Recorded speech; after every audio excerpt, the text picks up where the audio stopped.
kita sebagai umat muslim bisa hidup berdampingan dengan orang-orang yang non muslim seperti Kristen, Buddha, Konghucu, tapi lucunya dengan sesama Islam gitu, walaupun berbeda mazhab lah dengan Syiah, malah kita ribut gitu. Nah, mungkin dari Ustadz sendiri ada nggak solusi atau mungkin resolusi lah yang ditawarkan kepada ini, nah kita nih bisa hidup berdampingan kalau misalkan kita A, B, C, D, F, G gitu mungkin.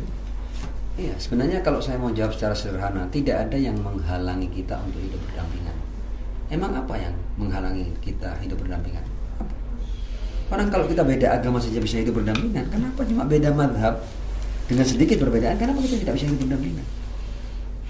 Jadi tidak ada alasan untuk kita tidak bisa hidup berdampingan. Apalagi konsep negara ini, ideologi negara ini memberikan bentuk kehidupan di mana semua berhak hidup. Dan bagaimana semua memberikan kontribusinya kepada kemajuan negara, kan begitu kan? Betul. Kita ini punya masalah-masalah bersama. Masalah kemiskinan itu tidak ada sunnah Syiah. Masalah lingkungan hidup tidak ada sunnah Syiah. Ya kan? Masalah kesejahteraan tidak ada sunnah Syiah. Masalah umpamanya kita punya masalah tentang limbah umpamanya, itu tidak ada sunnah Syiah. Itu yang Syiah, yang Sunni, yang Kristen, silakan mengerahkan segala macam kemampuan untuk memberikan solusi yang terbaik pada negara ini. Jadi sebenarnya isu ini adalah sesuatu yang menurut saya itu keanehan. Jadi sebuah masalah yang dipaksakan untuk muncul di tengah masyarakat. Dan ketika dipaksakan berarti ada aktor-aktornya, ada dalang-dalangnya. Nah, saya melihat pemerintah harus jeli untuk melihat siapa dalang-dalang perpecahan di tengah di tengah masyarakat Indonesia ini.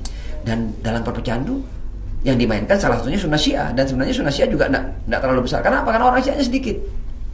Ya. Ada banyak dalang-dalang lain yang juga memainkan isu-isu lain, ya kan? Banyak politik identitas semuanya. Betul. Dimainkan banget. Saya tidak ingin menyalahkan A atau B ya, tapi isu ini dimainkan dan sempat memecah belah masyarakat. Jadi sebenarnya kalau saya mau gini ya, konflik itu muncul ketika ada ketidakdewasaan. Saya mau kasih contoh kecil. Orang urusan klub bola mana yang didukung, urusannya nyawa nggak? Gila banget kan? Urusan tim mana yang didukung aja urusannya nyawa. Saya mau tanya lagi, ya kan? Tawuran antar kampung, boleh jadi nggak ada agamanya di situ. Boleh jadi hanya kepentingan. Perebutan lahan parkir, berdarah-darah. Antar pelajar, hanya beda alma mater, tawuran orang. Ini kan semuanya keanehan-keanehan, sesuatu yang tidak perlu terjadi. Tapi siapapun yang memainkan perbedaan untuk dijadikan bahan petikan bisa saja, tidak perlu sunnah Syiah, tidak perlu agama. Bahkan urusan alma mater, urusan klub bola, orang bisa bercibaku. Betul tidak? Betul. Jadi masalahnya itu tadi. Jadi bagaimana tokoh-tokoh masyarakat, para pemimpin, ya, para tokoh-tokoh agama ini bagaimana mereka semua speak up dan jangan biarkan para provokator yang menang. Mereka yang mau memecah belah bangsa ini yang menang, jangan sampai. Dan masing-masing kita anak-anak muda ini, kita semua ini apapun mazhab kita, apapun agama kita, kalau kita cinta Indonesia, kita harus buat Indonesia damai.